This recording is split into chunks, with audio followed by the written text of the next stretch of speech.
Hello, welcome to the Comic Book Commentary. I'm Bo Leidig, and this week we are going to be talking about the next installment of the original Brigade miniseries with Brigade number 2. So let's zoom in and take a closer look. First published in October of 1992, we can see here on the front cover that Brigade is going to be facing off against the alien who appeared at the end of the first issue, named Genocide. Because it was the early 90s and we had to have edge on everything. Watch out, make sure you don't cut yourself. Let's see what's inside. Creator, co-plotter, Rob Liefeld. Pencils, co-plotter, Merritt Michaels. Script, Hank Canals, Eric Stevenson.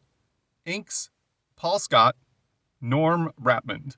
Color design, Brian Murray. Lettering, Kurt Hathaway.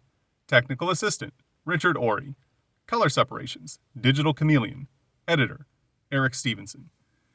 We can see here on the first page, Genocide's spaceship, which is just a flying saucer. I'm kind of surprised it was something so generic.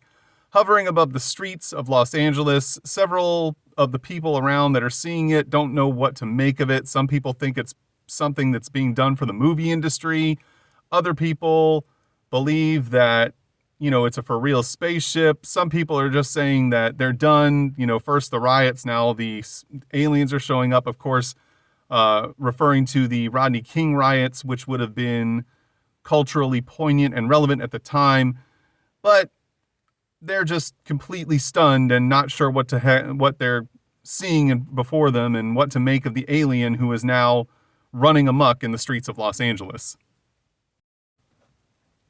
And look what we have here on the next page, a 2-page vertical splash, my favorite, because it's not at all the way I'm set up to record. But we see here that Genocide is standing amongst the rubble of the destruction he's causing, crying out for Brigade to show up. He's speaking in his native tongue, but has a universal translator that emits his speech in English to everyone who's around from his spaceship that's hovering above.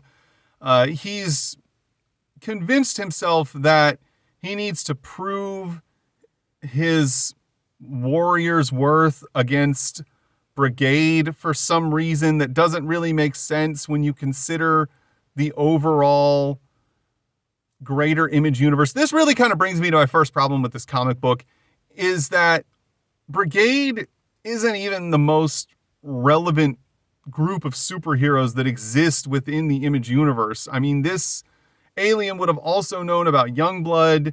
He would have known about the Savage Dragon. He would have known about Spawn. He would have known about Shadowhawk. Though Shadowhawk is just a regular guy with no superpowers, so it's understandable that maybe he wouldn't want to fight him one-on-one. But still, Brigade is not like the creme de la creme, top-notch superheroes in the Image universe at this time. And while this book does predate Wildcats and Stormwatch and a lot of the Jim Lee titles, it does bring up the fact that there wasn't always cohesive communication between the different Image creators, as when you look at the story from the standpoint that Stormwatch was not a comic yet, but in the greater story of Image was supposed to have existed at this time and also work in conjunction with Youngblood, it does seem odd that those A-list teams of world protectors are not the ones who are being targeted by this alien who wants to test his might against Earth's greatest warriors.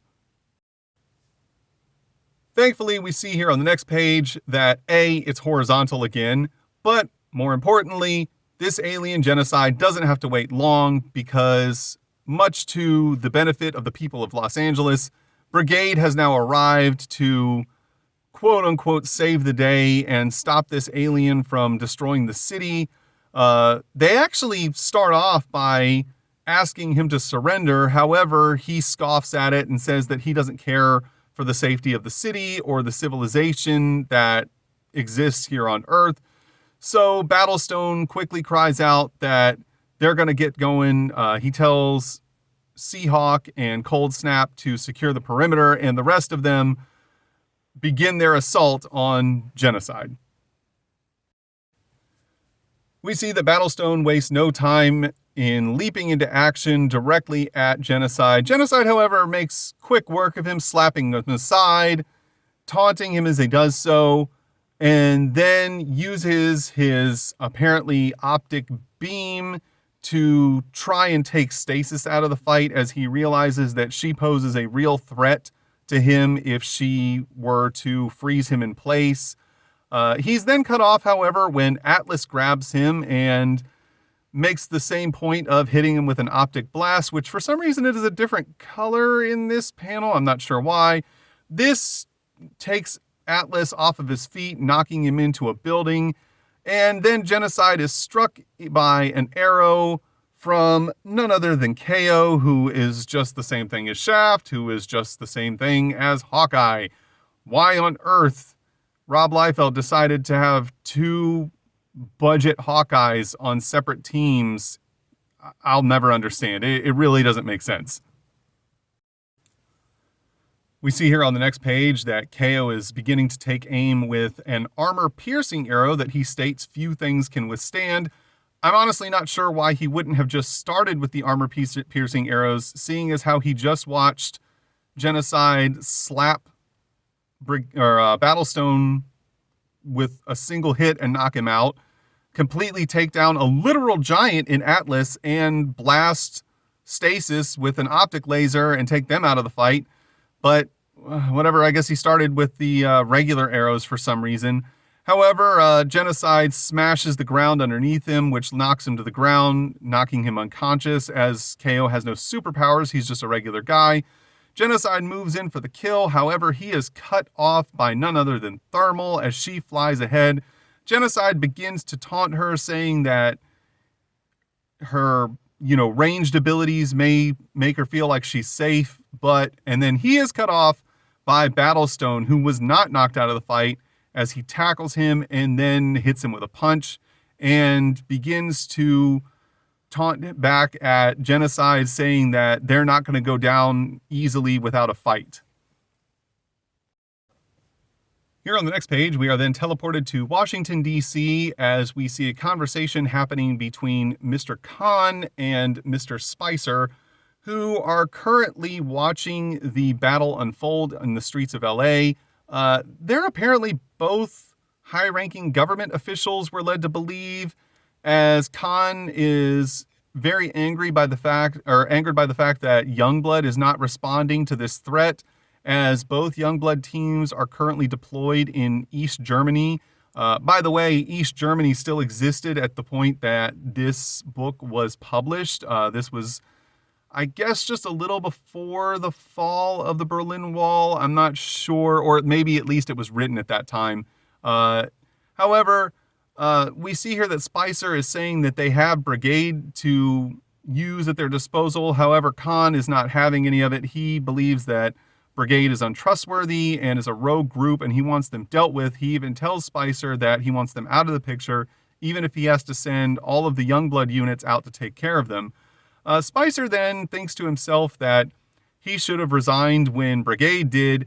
However, this is ignoring the fact that he should have resigned when Battlestone did. Battlestone did not resign. If you read Youngblood number 0, and if you'd like to know about Youngblood 0, check out my video on Youngblood number 0. Battlestone was dishonorably discharged because he was literally killing people who were his subordinates. They were right to get rid of him. He should be locked up in a prison somewhere, not free on the streets. It makes no sense. Like, this guy seems to believe that Battlestone is some, real great war hero guy, and maybe he was at one point, but it doesn't change the fact that he was killing his own soldiers for not directly obeying his orders at all time or questioning him in any way. It's crazy. We're supposed to just ignore all that stuff and pretend it didn't happen. However, back in LA, we see that Battlestone is being matched up with pretty well against Genocide, who seems to have the upper hand. Thermal tries to get involved again. However, Genocide hits her with an optic blast that grazes the front of her and starts to knock her out of the air. We see here on the next page that Thermal is falling. However, Battlestone was able to react quick enough to catch her before she hit the ground. though she is unconscious, and now Battlestone is very angered by the fact that his team members are getting hurt, which seems odd considering that he used to be willing to kill people under his command and now suddenly seems overcome with just a sense of responsibility for their well-being. I don't know. That doesn't make sense for his character, but whatever. He leaps back into action and clobbers Genocide as hard as he can, and Genocide is knocked down, apparently unconscious and out of the fight. On the next page, we see Battlestone standing over Genocide's unconscious body as the rest of the team regroups and now tries to figure out what they're going to do with Genocide, as they don't have any facility that can actually hold such a powerful being. Cold Snap and Seahawk have returned after securing the perimeter, and they continue their conversation until they are interrupted by a rumbling in the ground as the ground underneath their feet suddenly shocks upward, and Genocide is conscious once again and mocking them for believing that one punch could take him out of the fight. However, they can't understand any of his taunting because his translator is now inoperative or potentially damaged after Battlestone's attack. I don't know why this was a relevant story point to make, because it's really just more of the same banter that he was spewing at them at the beginning. It doesn't make any sense to suddenly write it into the story that they now can't understand it, but whatever, that was where they were going with it. We see here then on the next page, the team is down and out once again. However, Battlestone is done playing games and tells Stasis to freeze Genocide in his tracks. The rest of the team all attacks at once while Genocide can't move, but he is now incredibly angry. And then here on the next page, we once again see the order form for Image Comics number 0, the biggest scam that Image probably ever got involved in. I've talked about this in other videos. It's ridiculous. At any rate, I do have a copy of Image Comics number 0, and I'm going to do a video on it just so you can see how pointless, ridiculous, and utterly, just criminal it was for Image Comics to expect people to jump through all of the hoops necessary to get an issue of that book. On the next page, we can see the reverse side of the order form. We also get some trading cards, one of Thermal and one of Atlas right here. And then as the story continues, we see that Stasis was not powerful enough to hold Genocide in her containment field, and he is able to throw the entire Brigade team off of him in one clear motion. And he's looking like he's a lot more than they can potentially handle, which only goes further improving my point that given all of the other people he could have been fighting on Earth that could have been a better test of his might, it seems odd that he chose Brigade as the ones to be the champions that he would face when determining whether or not he was going to destroy the Earth. Which, by the way, that's his motivation. He actually wants to wipe out all of civilization on Earth, and it's not really explained why in this issue, why on Earth he just wants to completely eradicate all of the human population. He's just evil for the sake of evil. It's the most lazy comic book villain writing. I hate this kind of villain that just, I'm going to kill everyone because that's what I do. And it's okay. It's whatever. It's fine. It's the early 90s. They hadn't gotten everything together in terms of how to write better villains. However, Battlestone and the rest of the team waste no time in regrouping. Battlestone tackles Genocide, knocking him down. Then we see Seahawk fly in and smack him as Cold Snap starts hitting him with his freeze beams. Then Atlas grows to his full size and just smashes him directly through the pavement. However, this once again is not enough to take Genocide out of the fight, as we see him flying up through the hole in the pavement that he was knocked down through, with his hands glowing, apparently with some sort of energy. Oh yeah, he does have some kind of energy blast that he can shoot through his hands, as well as his eyes. Again, his powers are never really explained in this book. We just know that he has incredible strength and durability and the ability to shoot energy beams from different parts of his body. But he hits the whole team with a blast, and things are once again not looking good for the Brigade team. We then see that Genocide, in his anger, has decided to pick up and topple an entire building at the Brigade team, which is one of the most hilarious ways to attack a group of people. Throw an entire building at them.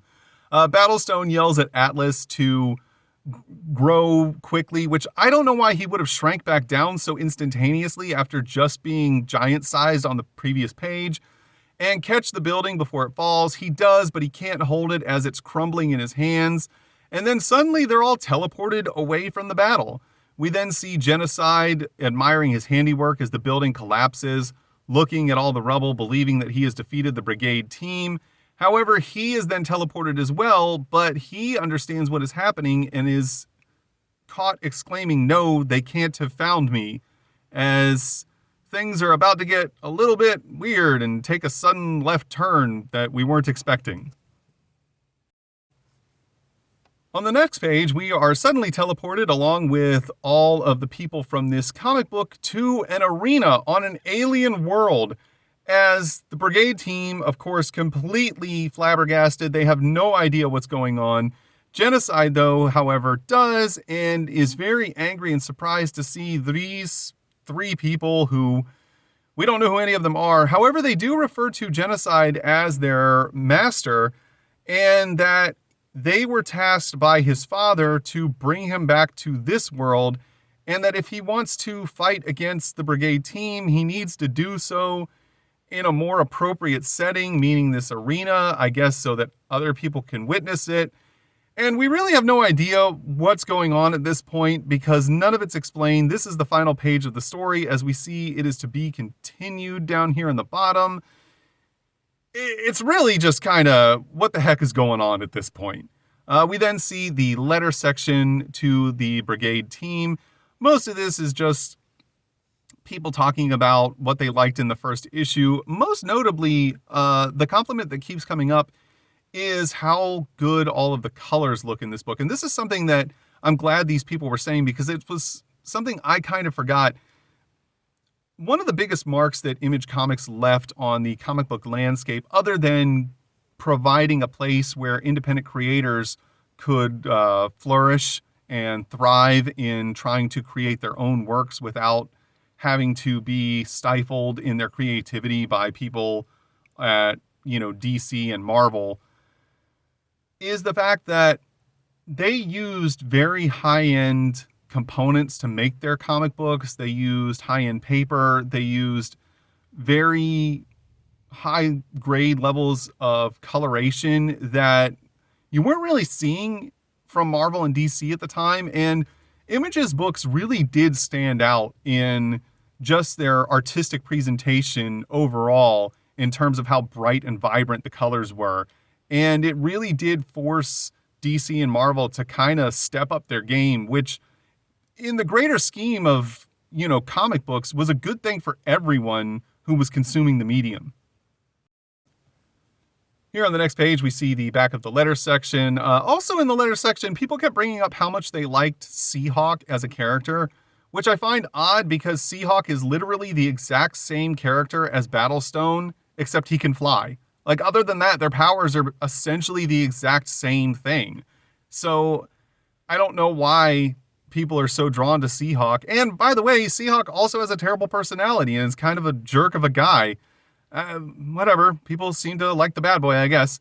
And then on the next page, we get a full-page splash advertisement for Blood Brothers, which is the upcoming tandem comic series that will be told between the Brigade ongoing series and the Bloodstrike ongoing series. If you'd like to know more about Bloodstrike, check out my video on Bloodstrike #1.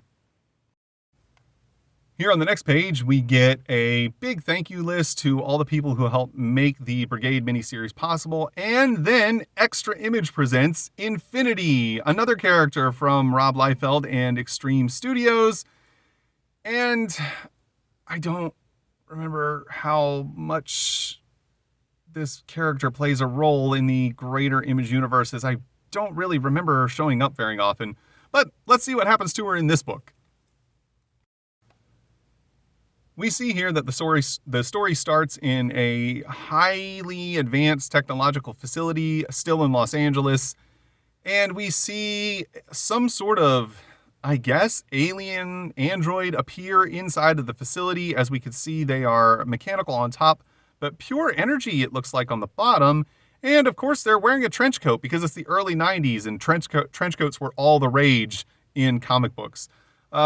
This android moves through the facility and pulls out a small mechanical computer ball of some kind with the express purpose of creating synthetic life using the machinery and the power at this facility to aid in doing so.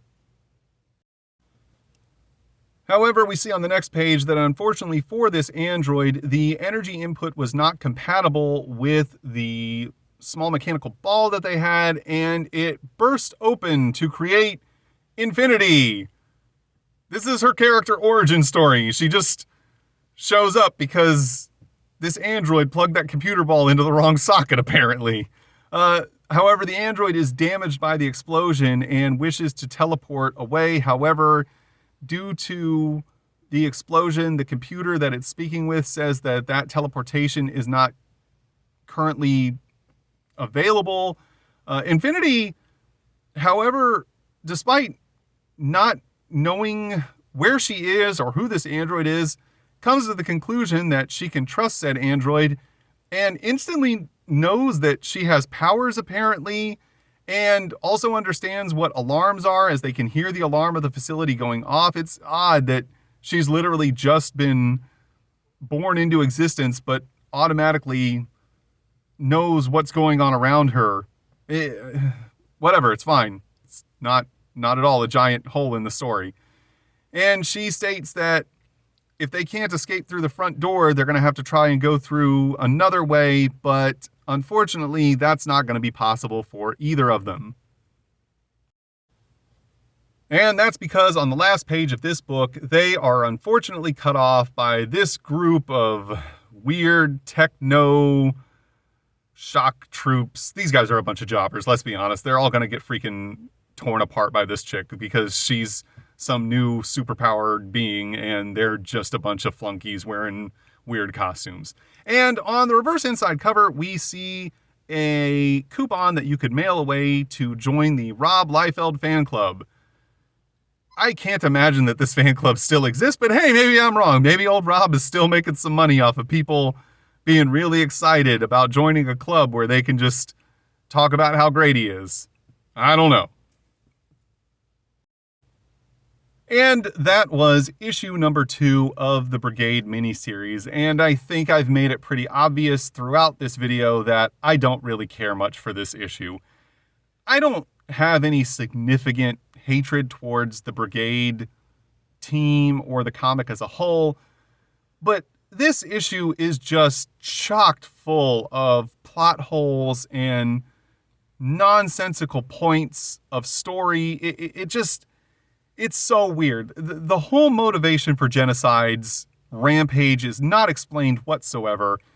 It makes no sense that he would specifically target the Brigade team over other characters that were already established in the Image universe. This story, of course, makes absolutely no sense when you get into 1993 and all of Jim Lee's Wildstorm Studios characters start getting introduced to the greater Image universe.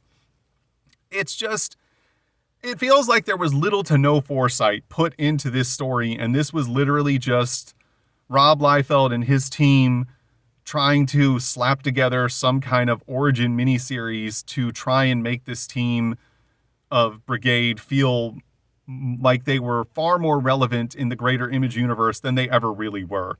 But hey, those are just my opinions. Your opinions could be different, and if they are, that's okay. I just wanted to say thanks for stopping by. I hope you enjoyed today's video. Have a great day.